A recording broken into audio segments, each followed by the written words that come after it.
அனைவருக்கும் வணக்கம். நான் திருவொற்றியூர் மாரிமுத்து.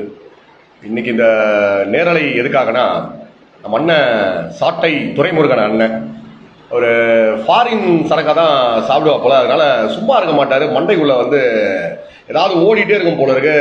யாரையாவது உரண்டை இருக்கணும், வம்பு இருக்கணும், இதே அவர் பிரதானமாக வச்சுட்டு இருக்காரு. அப்படி அவர் தலைவர் வேல்முருகன் அவர்களுடைய சமீபத்திய ஒரு பேச்சை எடுத்து அதை ட்ரோல் பண்ணி போட்டிருக்காரு. அவர் என்ன சொல்ல வர்றாருன்னா, ஒரு வாரத்துக்கு முன்னால தமிழகம் முழுக்க இருக்க அனைத்து ஊடகங்களுக்கும் தெரியும், தலைவர் வேல்முருகன் அவர்கள் திமுக அரசாங்கம் தன்னுடைய தொகுதிக்கு எந்த ஒரு உதவியும் செய்யல.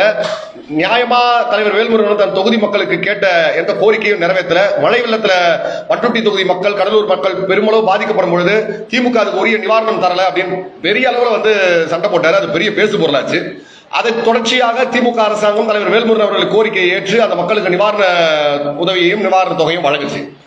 கடந்த ஞாயிற்றுக்கிழமை தலைவர் வேல்முருகன் அவர்கள் சங்கரன் கோவில்ல தியாகி மரியாதைக்குரிய இமானுவேல் சேகரனார் அவர்களுடைய பிறந்த நாளை அரசு விழாவாக அரசு அறிவித்ததுக்கு நன்றி தெரிவிக்கிற ஒரு கூட்டம். ஏன்னா அந்த கூட்டத்தில் ஏன் தலைவர் வேல்முருகன் அவர்களை கூப்பிட்டாங்கன்னா, தியாகி இமானுவேல் சேகரனார் அவர்களுடைய பிறந்த நாளை அரசு விழாவாக அறிவிக்க வேண்டும் என்று சட்டமன்றத்தில் கோரிக்கை வைத்தவர் தலைவர் வேல்முருகன். அதற்கு தலைவர் வேல்முருகன் அவர்களுக்கு நன்றி தெரிவிக்கும் விதமாக, பாராட்டும் விதமாக தலைவர் வேல்முருகன் அழைச்சு பேச வைக்கிறாங்க.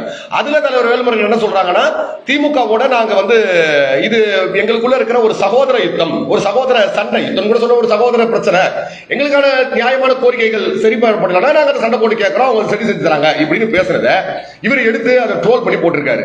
நான் என்ன கேட்கிறேன், தலைவர் வேல்முருகன் அவர்கள் பேசியதை நீங்க இந்த ஒரு வார்த்தையை எடுத்து பேசுறீங்களே, அண்ணன் சீமான் அவர்கள் எவ்வளவு விஷயங்கள் மாத்தி மாத்தி பேசியிருக்கிறார் என்று நம்ம சமீபத்தில் நிறைய தொடர்ச்சியா பார்க்கிறோம்.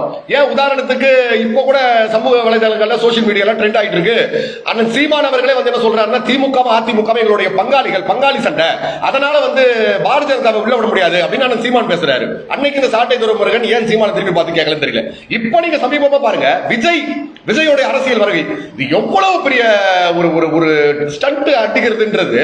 நீங்க விஜய் அரசியலுக்கு வரதுக்கு முன்னாடி என் தம்பி விஜய், என் தம்பி விஜய், என் தம்பி விஜய் வாய் நிறைய அப்படியே ஆற தழுவி கூப்பிட்டாரு. விஜய்க்காக நான் பகலவன் ஒரு படம் வச்சிருக்கேன்னு சொன்னாரு. விஜய் தான் அடுத்த ஆளுன்னு சொன்னாரு. அதுக்கு முன்னாடி சிம்பு தான் அடுத்த சூப்பர் ஸ்டார் சொல்லிட்டு இருந்தாரு. அப்புறம் விஜய் தான். விஜய் அரசியலுக்கு வருவேன்னு சொன்ன உடனே ஒரு அரசியல் கட்சி தொடங்குற ஒருத்தன், அவன் என்ன கொள்கையை வச்சு அரசியல் கட்சி தொடங்குறான், அவன் எதை நோக்கி பயணிக்க போறான், அவனுடைய கொள்கையை நம்ம கொள்கையை ஒத்து போகுமா இல்ல ஒத்து போகாதா எதுவுமே தெரியாம விஜய் கட்சி ஆரம்பிக்க போறேன்னு சொன்ன உடனே ஆஹா ஓஹோ பேஷ் பேஷ் ரொம்ப நல்லா இருக்குன்னு அப்படியே வெட்டு வலாசிரியர் அண்ணன் சீமானு திரும்பி விஜய் கட்சி ஆரம்பிச்சோட முதல் கூட்டத்தில் விஜய் பேசுற உடனே இவருடைய ஆட்கள் அங்க அதிகமா போயிட்டாங்க, சீமானனுடைய வாக்கு சதவீதம் சரியுதுன்னு முழு வன்மத்தை காமிச்சு விஜய்க்கு அகென்ஸ்டா ஒரே நல்ல மாறுறாரு. அப்ப என்ன நடக்குது, ரஜினிகாந்தை ஒரு கட்டத்தில் மிக கொடூரமா விமர்சிச்சார், மிக கேவலமா விமர்சிச்சார். ஆனா அந்த ரஜினிகாந்தை போய் அந்த சீமான் அவர்களை சந்திக்கிறாரு. எப்படி போய் சந்திக்கிறாரு, அவர் எதுக்காக போய் சந்திக்கிறாரு, விஜய் மேல இருக்கிற வன்மம், அதனால போய் சந்திக்கிறாரு. உடனே என்ன சொல்றாரு, ரஜினிகாந்த் அவர்கள் ரொம்ப நட்பா கூப்பிட்டாரு, அதனால போய் சந்திக்கிறேன்னு சொன்னாரு. அன்னைக்கு சீமான பார்த்து இந்த கேள்விகளை நீ ஏன் போய் ரஜினி போய் சந்திச்ச, ஏன் மாத்தி மாத்தி பேசிட்டு இருக்கிற. ஒரு இடத்துல என்ன சொல்றாரு, பெரியாருக்கு நான் மரியாதை செலுத்துவேன், பெரியார் அவரும் என்னுடைய தாத்தா அப்படிலாம் பேசினாரு. அப்புறம் என்ன சொன்னாரு, பெரியாருக்கு நான் மரியாதை செலுத்த மாட்டேன், பெரியாருக்கும் தமிழ்நாட்டுக்கு சம்பந்தமே கிடையாது, அவர் ஒரு வந்தேரி அப்படின்னு பேசினாரு. அன்னைக்கு ஏன் கேட்கல, ஏன் நீ அப்படி சொன்னாங்க அப்படி உருட்டணும், இப்படி சொன்னா இப்படி உருட்டணும், இதெல்லாம் மாத்தி மாத்தி உருட்டியே நீ போய் எந்த பொம்பளை கூட இருந்து வந்துருவேன், அந்த பொம்பளை கேஸ் கொடுப்பா, அவளுக்கும் சேர்த்து நாங்க முட்டு கொடுக்கணும், இல்ல இன்னொரு பொம்பளை இருப்பா அவ பேசுவா, அவளுக்கும் சேர்த்து முட்டு கொடுக்கணும். இது மட்டும் இல்லாம நீ மாத்தி மாத்தி கொள்கையிலே மாத்தி மாத்தி முரண்பட்டு போறியே அப்படின்ற கேள்வியை திரு சீமானை பார்த்து திரு சாட்டை துரைமுருகன் கேட்டுருக்கணும். இல்ல அதை விட இன்னும் மோசமா சொல்லணும்னா, இப்ப சமீபத்தில் சொன்னாரு சங்கினா என்ன அர்த்தம், சங்கிக்கு ஒரு புதிய விளக்கம் சங்கியா கொடுத்துட மாட்டான்.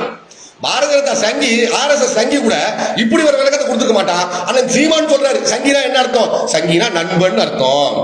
அனுமாரை பார்த்து ராமர் சங்கி அப்படின்னு கூப்பிட்டாரா, பக்கத்துல இவரு தான் கதையை குறிச்சு நின்று இருந்தாரு, அனுமார் பக்கத்துல இவரு கூட நின்று இருந்தாரு. இவர் பார்த்து அந்த செய்தி சொல்றாரு. இந்த கேள்விகளை ஏன் சீமானை பார்த்து கேட்கல, உங்களுக்கு என்ன பிரச்சனை, சாட்டை துரைமுருகனுக்கோ அல்லது நாம் தமிழர் இருக்கிற ஒரு சில புரிதல் இல்லாத சாட்டை போல சேட்டை செய்யற தம்பிகளுக்கு என்ன பிரச்சனை, ஏன் தலைவர் வேல்முருகனை நீங்க இப்ப கவனிக்கிறீங்க. நெய்வேலி என்எல்சி போராட்டம் நடக்கும் பொழுது, நெய்வேலி என்எல்சி பிரச்சனை மக்களுடைய நிலங்களை பறித்தே தீர்வுன்னு சொல்லும் போது இதே வேல்முருகன், திமுகவில் இருக்கிற திமுக கூட்டணியில் இருக்கிற இதே வேல்முருகன், நீங்க சொல்ற ஒரு சீட்ல நின்ற இதே வேல்முருகன் திமுகவை தவிர்த்து திமுகவில் இருக்கிற அத்தனை கூட்டணி கட்சி தலைவர்களை ஒருங்கிணைத்து திமுக தலைமையை எதிர்த்து மிகப்பெரிய போராட்டம் நடத்தினாரு, அந்த மக்களுக்கான தீர்வு வாங்கி கொடுத்தாரு. ஏன் அப்ப வேல்முருகன் கட்சி தெரியல, திமுக கூட்டணியில் இதே வேல்முருகன் பரந்தூர் விமான நிலையம் அமைக்க விடாம அந்த மக்களோட போய் நின்று இன்றைக்கு வரை அதை எதிராக பேசி என்று அதுக்கு எதிராக போராட்டம் நடத்திருக்காரு. ஏன் அது உங்களுக்கு தெரியல? 12 மணி நேர வேலை சட்டத்தை கொண்டு வரும்போது திமுக இருக்க இதே வேல்முருகன் ஓடி போய் நின்று தடுத்து திமுகவை, அந்த அரசு, திமுக அரசு எவ்வளவு பெரிய அரசு நீங்க தானே சொல்றீங்க, திமுக வந்து மிகப்பெரிய கட்சி, அதை கொஞ்சம் கொஞ்சமா பிரித்துறோம், அவ்வளவு பெரிய கட்சி, அந்த கட்சி தன்னுடைய சட்டத்தை திரும்ப பெற்றான். அதுக்கு காரணமாக இருந்த வேல்முருகன். ஏன் அப்பெல்லாம் வேல்முருகன் கண்ணுக்கு தெரியல?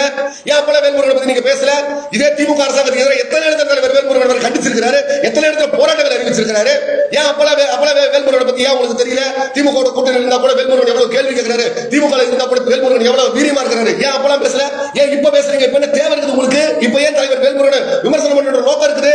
ஒரே காரணம் தான், சீமானுடைய, அண்ணன் சீமானுடைய, மரியாதைக்குரிய அண்ணன் சீமானுடைய முகத்திரை கிழிந்து கொண்டிருக்கிறது.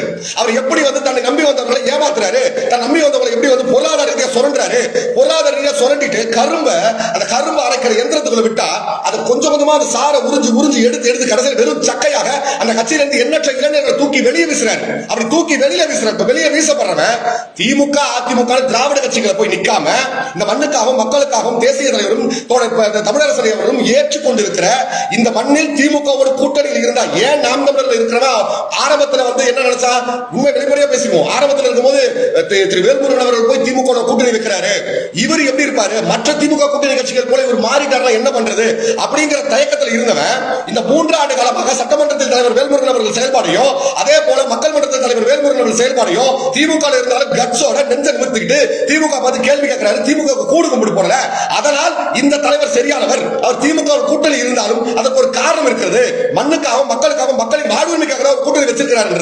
உங்களால் தூக்கி எறியப்படுற தம்பிவார்கள் புரிந்து கொள்கிறார்கள்.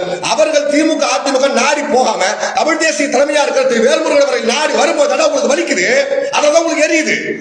நீங்க எங்களை வந்து ஏச்சு போடுப்பீங்க, நீங்க எங்க பணத்தை சுரண்டுவீங்க, எங்களை ஒண்ணு இல்லாம நிறுத்துவீங்க, நாங்க பிச்சை எடுத்து உங்களுக்கு போஸ்டர் ஓட்டணும், உங்களுக்கு கட்சி செய்யணும், உங்களுக்கு கீழே இருக்கணும், நீ ஃபாரின் சரக்கு கேப்ப, அவர் ஃபாரின் ஃபீர் எல்லாம் வந்து ஆசைப்படுவாரு, இதுக்கெல்லாம் நாங்க வந்து ஏத்துக்கணும், நீ ரஜினி கூட நின்னா நாங்க ரஜினிக்கு சொம்படிக்கிறோம், விஜய் கூட விஜய்க்கு சொம்படிக்கிறோம், நீ எது பேசினாலும் அதுக்கு ஏற்ற மாதிரி சொம்படிக்கிறோம், நீ சொல்ற ஆமகரி பூனகரி இந்த கதைகள்லாம் நாங்க ஜாலரா தட்டணும், பெரியாருக்கு மாலை போடணும், மாலை போடணும், போராடுறா போட விட போனோம், அதை மீறி கேள்வி கேட்டா போஸ்டர் ஓட்டதான் வேலை, கட்சி வெளியே போறன்னு சொல்லுவேன். அப்ப எல்லாம் வாய் மூடி கம்முன்னு நின்று இருந்தா உனக்கு பிரச்சனை இல்லை.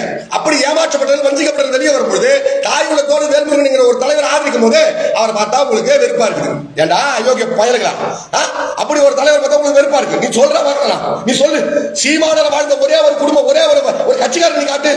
சீமானால வெளியேற்றப்பட்டு, சீமானால அவதூறுக்கு உள்ளாக்கப்பட்டு, சீமானால குடும்பத்தை இழந்து, சீமானால வாழ்வாதாரத்தை இழந்தவருக்கு அரசியல் அங்கீகாரமோ அவனுடைய வாழ்க்கையும் பாதுகாக்கிற இன்னைக்கு வேல்முருகன்டா பேசுறதுக்கு தகுதி இருக்குது உங்களுக்கு? அயோக்கிய நாய்களா பேசுறீங்க நீங்க?